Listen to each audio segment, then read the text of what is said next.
Video केवल जानकारी और शैक्षणिक उद्देश्य के लिए है। किसी भी फाइनेंशियल निर्णय से पहले अपने सलाहकार से परामर्श लें। आप अभी जिस स्क्रीन को देख रहे हैं, जिस फोन या लैपटॉप के जरिए ये शब्द आपके पास पहुंच रहे हैं, क्या आपने कभी सोचा है कि इसके अंदर इतनी जटिल दुनिया कैसे काम करती है?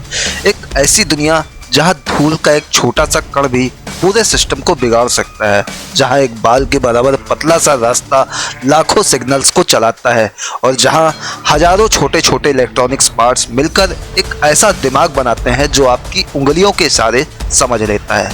आज हम आपको लेकर चलेंगे उस अदृश्य लेकिन बेहद ताकतवर दुनिया के अंदर जहां बनते हैं पीसीबी, स्मार्टफोन के पार्ट और वो माइक्रोचिप्स जो आज की डिजिटल दुनिया को चला रहे हैं। अब जरा अपने हाथ में मोबाइल उठाइए। बाहर से ये एक चमकता हुआ ग्लास और मेटल का टुकड़ा लगता है, लेकिन इसके अंदर एक पूरी ब्रह्मांड जैसी संरचना छिपी होती है। हजारों कनेक्शन, लाखों ट्रांजिस्टर और दर्जनों लेयर जो मिलकर एक स्मार्ट मशीन बनाती हैं। और इसी पूरी कहानी की शुरुआत होती है एक बेहद साधारण लेकिन सबसे महत्वपूर्ण चीज से, पीसीबी यानी प्रिंटेड सर्किट बोर्ड। पीसीबी असल में इलेक्ट्रॉनिक्स की रीढ़ है। ये एक फ्लैट बोर्ड होता है जिस पर सारे इलेक्ट्रॉनिक्स कंपोनेंट्स लगाए जाते हैं। इसके अंदर मुख्य 3 लेयर होती है। सबसे नीचे होता है बेस मटेरियल जिसे सब्सट्रैक्ट कहा जाता है। ये आमतौर पर फाइबर ग्लास या रेजिन से बना होता है जो बोर्ड को मजबूती देता है। इसके ऊपर होती है कॉपर की पतली लेयर। यही कॉपर इलेक्ट्रॉनिक सिग्नल्स को एक जगह से दूसरी जगह ले जाने का काम करता है। और सबसे ऊपर होती है सोल्डर मास्क जो बोर्ड को शॉर्ट सर्किट और ऑक्सीकरण से बचाती है। लेकिन असली कमाल अब शुरू होता है। अब जरा कल्पना कीजिए एक विशाल क्लीन फैक्ट्री की जहां हवा लगभग पूरी तरह फिल्टर की गई है। वहां एक एक धूल के कण को रोका जाता है क्योंकि पीसीबी पर एक छोटा सा कण भी सर्किट को खराब कर सकता है। इसी माहौल में शुरू होता है पीसीबी का निर्माण। सबसे पहले फाइबर ग्लास शीट तैयारी की जाती है, फिर उस पर कॉपर की बहुत पतली परत चढ़ाई जाती है। इसके बाद फोटो लिथोग्राफी नाम की प्रक्रिया से सर्किट का डिजाइन बनाया जाता है। यह डिजाइन किसी नक्शे की तरह होता है जिसमें यह तय होता है कि इलेक्ट्रॉनिक सिग्नल कहाँ जाएगा और कहाँ से आएगा। अब जरा अंदर चलकर देखते हैं। एक बड़ी सी मशीन में बोर्ड जाता है और वहां से निकलता है एक ऐसा पीसीबी जिस पर कॉपर की पतली लाइनों से पूरा सर्किट उकेरा हुआ होता है। ये लाइनें इतनी पतली होती हैं कि 1 मिलीमीटर में भी कई रास्ते समा सकते हैं। यही वो जगह है जहां इलेक्ट्रॉनिक्स की असली दुनिया शुरू होती है। अब बात करते हैं उन छोटे छोटे कंपोनेंट्स की जो पीसीबी पर लगाए जाते हैं, जैसे रजिस्टर्स, कैपेसिटर्स, इंडक्टर्स, आईसी और माइक्रोचिप्स। ये सभी छोटे दिखते हैं लेकिन इनका काम बेहद बड़ा होता है। रजिस्टर्स करंट को कंट्रोल करते हैं, कैपेसिटर्स एनर्जी स्टोर करते हैं और आईसी यानी इंटीग्रेटेड सर्किट्स पूरे सिस्टम का दिमाग होते हैं। अब असली जादू शुरू होता है एसएमटी यानी सरफेस माउंट टेक्नोलॉजी के साथ। एसएमटी एक ऐसी तकनीक है जिसने इलेक्ट्रॉनिक्स मैन्युफैक्चरिंग को पूरी तरह बदल दिया है। इसमें कंपोनेंट्स को सीधे पीसीबी की सतह पर लगाया जाता है। अब जरा सोचिए, हजारों छोटे छोटे पार्ट्स को हाथ से लगाना लगभग असंभव है। इसलिए यहाँ काम करते हैं हाई स्पीड रोबोट्स। एक एसएमटी लाइन में सबसे पहले पीसीबी पर सोल्डर पेस्ट प्रिंट किया जाता है। ये पेस्ट छोटे छोटे धातु कणों और फ्लक्स का मिश्रण होता है। ये बिल्कुल एक प्रिंटर की तरह बोर्ड पर लगाया जाता है लेकिन बहुत सटीक तरीके से। इसके बाद आता है पिक एंड प्लेस मशीन का असली शो। ये मशीन इतनी तेज होती है कि 1 सेकंड में दर्जनों कंपोनेंट्स उठा सकती है और सही जगह पर रख सकती है। जरा कल्पना कीजिए, सैकड़ों छोटे छोटे इलेक्ट्रॉनिक्स पार्ट्स हवा में उड़ते हुए अपनी जगह पर बिल्कुल सटीक तरीके से बैठ रहे हैं। ये पूरी प्रक्रिया कंप्यूटर कंट्रोल होती है। लेकिन असली कमाल अब शुरू होता है। अब ये पूरा पीसीबी एक रीफ्लो ओवन में जाता है। ये एक लंबी टनल जैसी मशीन होती है जहां तापमान धीरे धीरे बढ़ता है। जैसे ही बोर्ड अंदर से गुजरता है, सोल्डर पेस्ट पिघलने लगता है और सारे कंपोनेंट्स स्थायी रूप से बोर्ड से जुड़ जाते हैं। फिर ठंडा होने पर ये एक मजबूत इलेक्ट्रॉनिक सर्किट बन जाता है। अब बात करते हैं टीएचटी यानी टू होल टेक्नोलॉजी की। इसमें कंपोनेंट्स को पीसीबी में बने छेदों से गुजारा जाता है और फिर पीछे से सोल्डर किया जाता है। ये तकनीक आज भी बड़े पावर इलेक्ट्रॉनिक्स और मजबूत कनेक्शन वाले हिस्सों में इस्तेमाल होती है।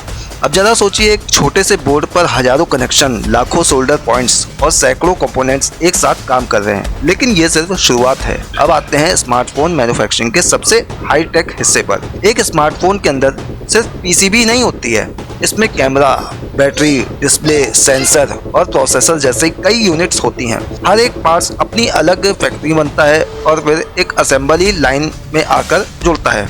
कैमरा मॉड्यूल की दुनिया बेहद नाजुक होती है। इसमें लेंस, सेंसर और ऑप्टिकल सिस्टम इतने छोटे होते हैं कि उन्हें असेंबल करना माइक्रोस्कोप के बिना संभव नहीं है। क्लीन रूम में रोबोट्स इन पार्ट्स को जोड़ते हैं ताकि धूल या हवा का छोटा सा कण भी इमेज की क्वालिटी खराब न कर सके। डिस्प्ले यूनिट में ओलेड या एलसीडी पैनल होते हैं जिन्हें बेहद सटीक लेयर से बनाया जाता है। हर पिक्सल्स एक छोटा सा प्रकाश स्रोत होता है जो मिलकर एक पूरी स्क्रीन बनाता है। बैटरी पैक लिथियम आयन तकनीक पर आधारित होती हैं। इन्हें विशेष सेफ्टी स्टैंडर्ड्स के तहत तैयार किया जाता है ताकि वे ओवरहीट या फट ना जाए। अब जरा अंदर चलकर देखते हैं असेंबली लाइन। एक लंबी कन्वेयर बेल्ट पर हजारों स्मार्टफोन एक के बाद एक आगे बढ़ रहे हैं। रोबोटिक आर्म्स उन्हें उठाते हैं, अंदर पीसीबी फिट करते हैं, फिर कैमरा, बैटरी और डिस्प्ले जोड़ते हैं। हर स्टेज पर ऑटोमेटेड मशीनें जांच करती हैं कि सब कुछ सही है या नहीं। लेकिन असली कमाल अब शुरू होता है। हर तैयार फोन एक्सरे इंस्पेक्शन से गुजरता है।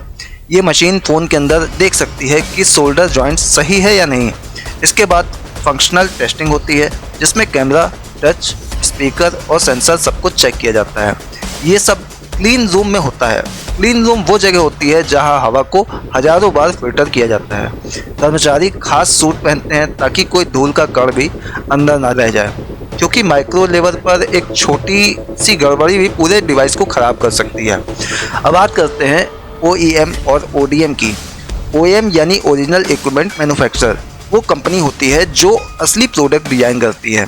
वहीं ODM कंपनियां डिजाइन और मैन्युफैक्चरिंग दोनों करती हैं और फिर ब्रांड के नाम से प्रोडक्ट बनाती हैं। स्मार्टफोन इंडस्ट्री में ये सिस्टम पूरी सप्लाई चेन को तेज और कुशल बनाता है। अब जरा सोचिए, एक स्मार्टफोन में इस्तेमाल होने वाले पार्ट्स दुनिया के अलग अलग देशों में बनते हैं और फिर एक जगह आकर जुड़ते हैं। ये एक ग्लोबल नेटवर्क है जो हर सेकंड अरबों डेटा पॉइंट्स को जोड़ता है। आज की दुनिया में 5G और एडवांस इलेक्ट्रॉनिक्स ने पीसीबी डिजाइन को और भी जटिल बना दिया है। अब बोर्ड पर ज़्यादा लेयर होती हैं, ज़्यादा डेंसिटी होती है और सिग्नल ट्रांसफर पहले से कहीं ज़्यादा तेज होता है। लेकिन इस हाईटेक दुनिया का एक दूसरा पहलू भी है। हर साल दुनिया में करोड़ों टन इलेक्ट्रॉनिक्स कचरा यानी ई वेस्ट पैदा होता है। पुराने फ़ोन, लैपटॉप और इलेक्ट्रॉनिक्स पार्ट्स अगर सही तरीके से रिसाइकिल ना किए जाएं तो पर्यावरण के लिए एक बड़ा खतरा बन सकते हैं। इसलिए कंपनियां रिसाइकलिंग तकनीकों पर ज़्यादा ध्यान दे रही हैं, जहां गोल्ड, कॉपर और सिल्वर जैसे कीमती मटेरियल्स वापस निकाले जाते हैं। कुछ फैक्ट्स आपको चौंका सकते हैं। एक आधुनिक स्मार्टफोन में 1000 से ज़्यादा छोटे कंपोनेंट्स होते हैं। एक पीसीबी में इतनी पतली कवर लाइनें होती हैं कि उन्हें माइक्रोस्कोप से देखा जाता है। एसएमटी मशीनें एक घंटे में लाखों कंपोनेंट्स असेंबल कर सकती हैं और एक हाई स्पीड एंड चिप में अरबों ट्रांजिस्टर्स होते हैं जो एक बाल से हजारों गुना ज़्यादा छोटे होते हैं। अब आखिरी बार उस पूरी यात्रा की कल्पना कीजिए। कच्चा सिलिका से बना वेफर, माइक्रोचिप्स की चमक, क्लीन रूम की सफ़ेद दुनिया, रोबोटिक आर्म्स की तेज हरकतें, एसएमटी लाइनों पर उड़ते हुए कंपोनेंट्स, रीफ्लो ओवन की गर्म टनल, एक्सरे टेस्टिंग की गहराई और अंत में तैयार होता है एक ऐसा स्मार्टफोन जो आपकी पूरी दुनिया को आपकी जेब में समेट देता है।